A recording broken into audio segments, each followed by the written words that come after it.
اگلا سوال ہے، کیا آنکھیں بند کر کے نماز پڑھنا جائز ہے؟ بعض اہل حدیث علماء اس کو بدعت کہتے ہیں، آپ کا اس حوالے سے کیا موقف ہے؟ شیخ زبیر زئی رحمہ اللہ کا موقف بھی بتا دیں۔ میرے بھائی، شیخ زبیر زئی رحمہ اللہ کا موقف جو ہے وہ آلریڈی کوسچن آنسر سیشن 3-4 مجھ سے ریکارڈ ہوئے ہیں ان کے، اس میں جو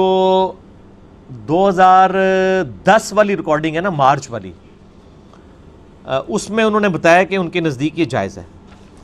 جو لوگ اسے ناجائز کہتے ہیں ان کے پاس کوئی دلیل نہیں ہے سوائے اس کے کہ وہ کہتے ہیں کہ نبی صلی اللہ علیہ وآلہ وسلم آنکھیں کھول کر نماز پڑھتے تھے، کیونکہ صحیح بخاری میں آتا ہے کہ نبی علیہ السلام ایک دفعہ نماز پڑھ رہے تھے تو سامنے ایک ایسی کوئی پردہ تھا جس کے اوپر کوئی نقش و نگار بنے ہوئے تھے، تو نبی علیہ السلام نے وفات کے بعد یعنی سلام پھیرنے کے بعد سیدہ عائشہ سے فرمایا کہ یہ تم اس کو چینج کر دو، اس نے نماز میں مجھے مشغول کر دیا۔ تو اس سے یہ بات پتہ چلتی ہے کہ آپ صلی اللہ علیہ وآلہ وسلم یعنی آنکھیں کھول کے نماز پڑھتے تھے۔ اسی طریقے سے بخاری مسلم میں ایسی حدیث بھی ملتی ہیں کہ اگر نماز کے دوران کوئی موذی جانور آ جائے تو آپ اس کو مار سکتے ہیں۔ ظاہر ہے موذی جانور کو اسی وقت ماریں گے جب آپ کی آنکھیں کھلی ہوئی ہوں گی، لیکن اس کے برعکس اگر آپ کسی ایسی جگہ پہ نماز پڑھ رہے ہیں جہاں پہ اندھیرا ہی اتنا ہے کہ آپ آنکھیں کھولیں یا بند کریں وہ برابر ہی ہے، تو وہاں پہ تو اینڈ رزلٹ وہی رہے گا۔